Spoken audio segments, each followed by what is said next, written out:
Sean Callahan, Husker Online.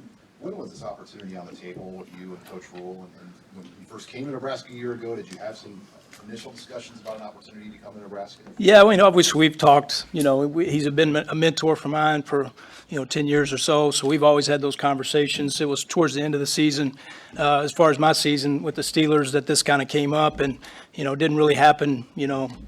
Tangibly until our season finished up. So I couldn't tell you necessarily time frame, but it happened more to the end of our season, and didn't really come out there because I didn't want that to be a distraction for what we had going at our place. We felt like we were in a good place. We were pushing forward, and then when it came time to be here, that's when it worked out.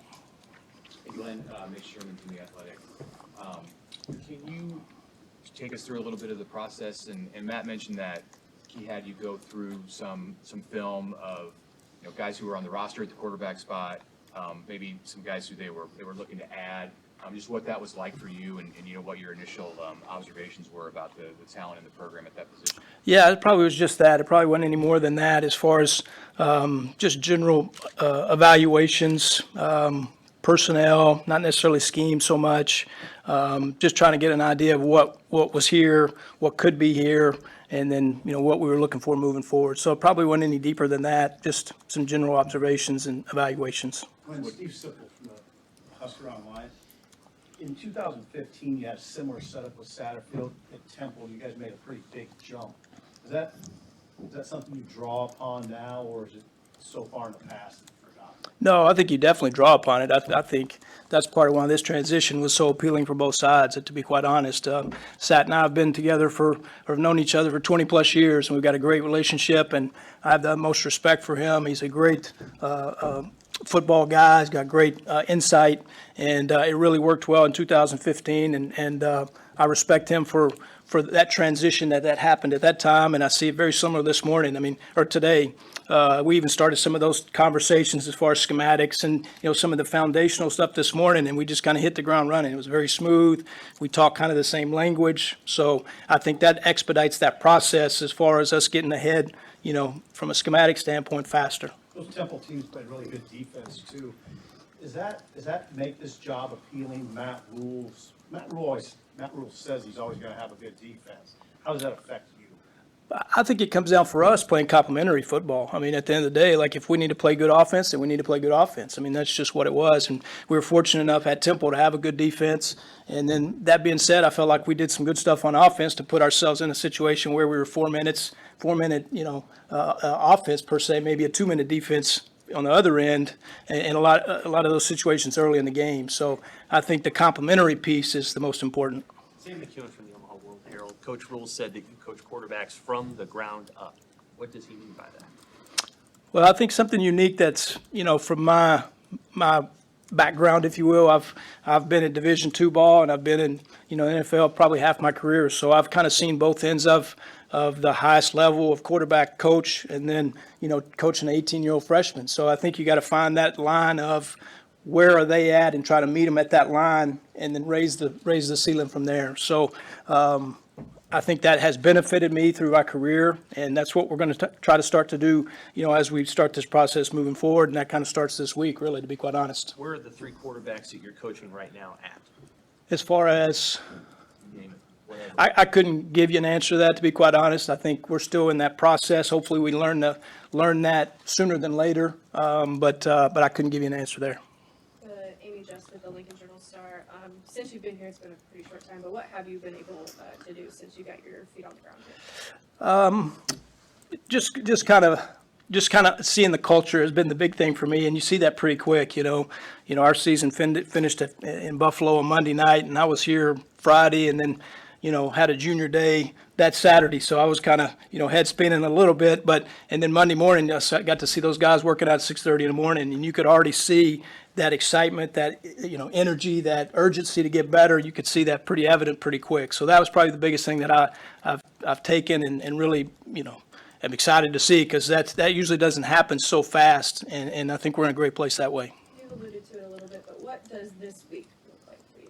Well, this is kind of the first week, signing day was Wednesday, so, Coach let us get out of here for a couple of days, kind of get our feet back on the ground, and this is kind of the start of us pushing forward from, from meetings, from schematic, creating that foundation, figuring out where our guys are at and where we need to build upon. So, we're literally starting page one in the playbook, and what did we do last year, what worked, what guys we have coming back, what are they good at, and then how can we advance, moving forward.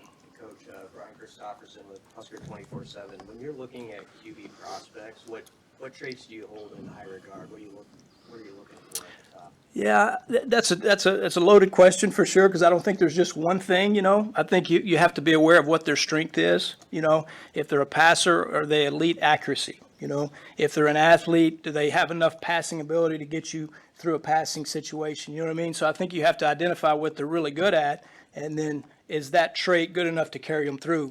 Now, the good ones, like last night, for example, that they do a little bit of everything, you know what I mean? They're athletic enough to make plays off schedule, but they have enough arm talent to, to get you, pass completed on, 3rd and 8. Hey, Coach Steve Marek with Rivals. How is the process, what does it look like with you joining the room with Marcus Satterfield and helping design the offense and design specific plays? Like, how big of a role will you have?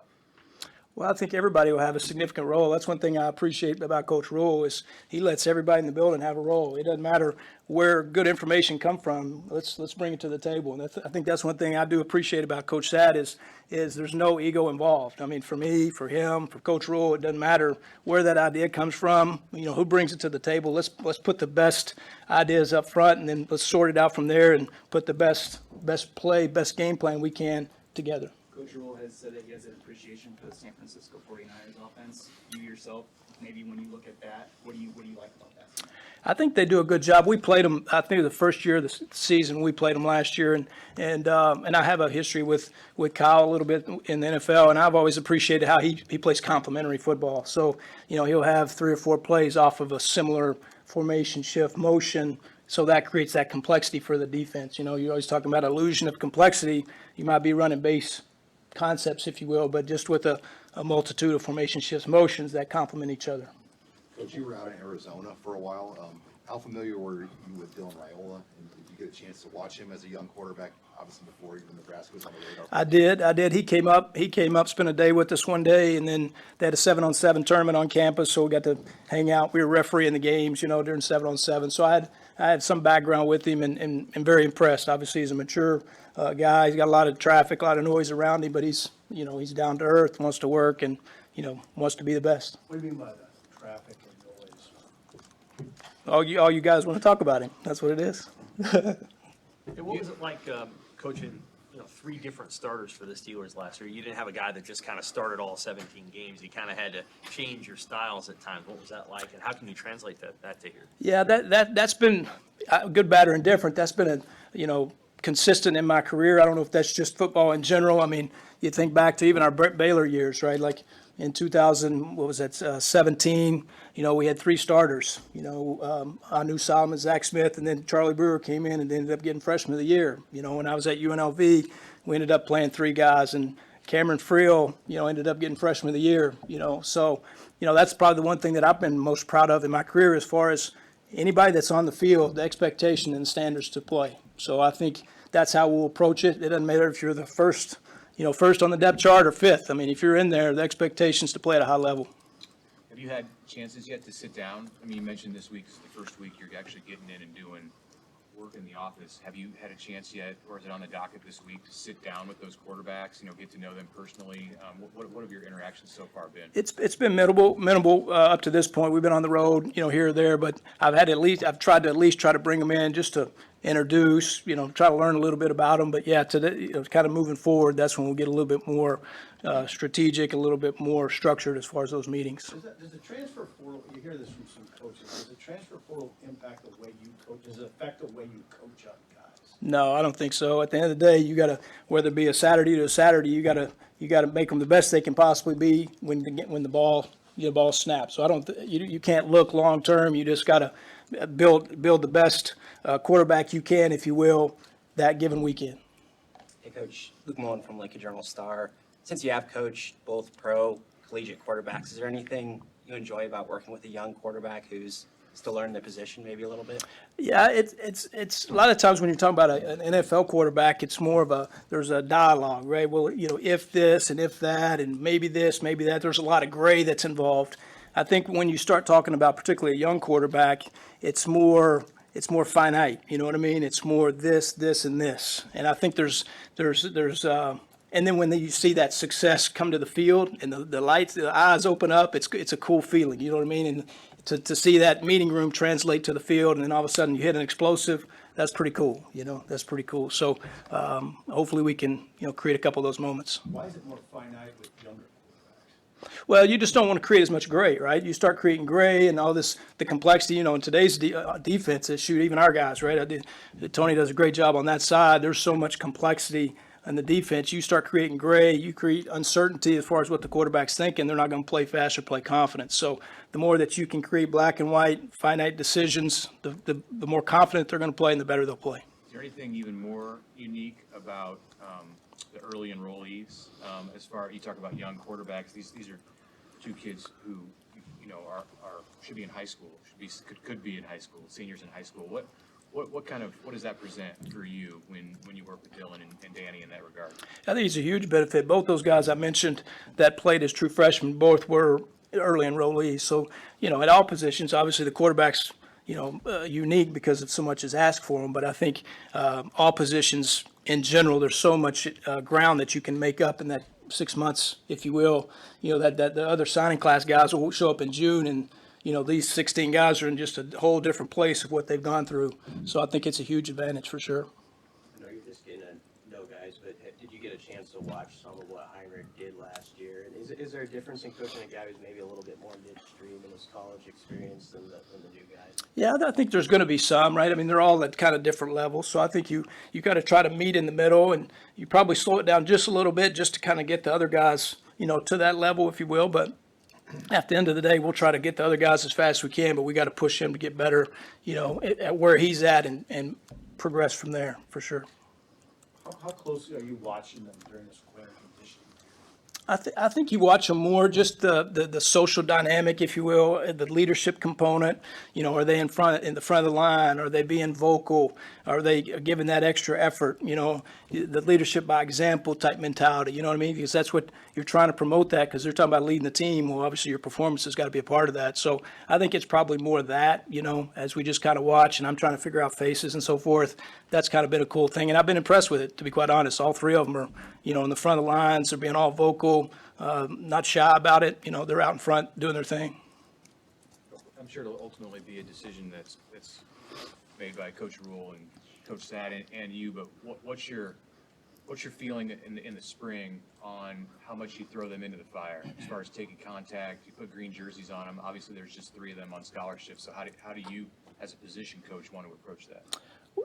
I couldn't probably speak on the contact piece of it. That's a Coach Rule decision. But I think the most important is to give them as many reps as they possibly can. I mean, that's what, at the end of the day, what it is. You know what I mean? Because when the game's happening fast, particularly for a young quarterback, we got to slow it down and get those guys as many reps as we can, keep it fluid, try to keep that as equal as we can with all first team, second team, third team, all of that, right, to give them equal opportunity to show what they can. So that's one thing we'll definitely be intentional and deliberate about. Coach, you need Candy for KTV. Just curious, when you were thinking about taking this thing, is there 1 or 2 things that maybe jumped out and said, hey, this excites me, I want to work with this person, that person, and not just the quarterback, but maybe the offense as a whole? There were so many things, to be quite honest, and probably just as big as anything is this place. I mean, this university, this program, what's happening here, it's such an exciting time. And to be quite honest, I didn't really know all that's here. You start talking about this new facility over here, and we're giving tours around to the recruits and so forth. This place is unbelievable. You know what I mean? Like, I was at the basketball game last night, and they're storming the court. And I mean, they're doing the songs and the whole deal. Shoot, I was rocking. Let's go. You know what I mean? Saturday night in Michigan, they beat Michigan. I was outside walking in the concourse. I kind of showed up a couple minutes late, and that thing was rocking in there. I was like, "What? This place is. Let's go." You know what I mean? So just that in itself was probably the most intriguing. I say most. That was one of the intriguing things. And then obviously, my past relationship with Coach Rule and what he's done as far as creating programs. The combination of the two, the type of recruits you can get in here, a pretty cool partnership. Hey Glenn, Zach Carpenter with Inside Nebraska.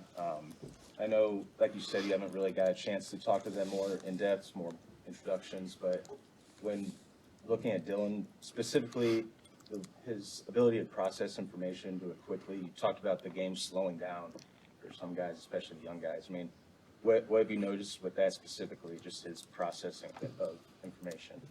I think it on tape shows to be pretty good, right? I mean, and Danny too. I think both those guys. I think that's one of their strengths is they show composure and poise in the pocket. A lot of times, as a young quarterback, you kind of see those restless feet back there, and then we always talk about restless feet means what? Restless mind, right? So you see poise and composure, calm feet with both those guys. So I think that is a nice, foundation to move upon, right? So they're not getting all excited and restless back there. They can at least kind of see what's happening, kind of process. What's sort of the plan to test them early on in spring ball? Like, I know you said a lot of reps. I think that's the best way. I mean, how do you get to be a better football player? You play football, right? Like Coach Rowe always talks about it. How do you run fast? You run fast.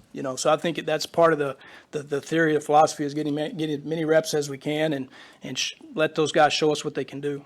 Hey Glenn, Evan Glenn, Omaha World Herald. Curious, how would you characterize the culture of the team that you're walking into, and maybe the motivation from the guys who were here last year who had a lot of close games that didn't play? Well, I think that just adds to the excitement of where the arrow's headed here, right? It's definitely trending up. Everybody's excited about all the close opportunities and how we can, be better in those opportunities moving forward. And they're working to that. I think that's exciting to see and pretty evident to see, to be quite honest. In all those workouts, they're pushing each other to get better to push through some of that stuff. We asked some of the other assistants this last year when they were new to the job. You've worked with Matt Rule in a couple of different places. How have you seen him change over the course of a decade? How is he maybe different now than he was 10 years ago?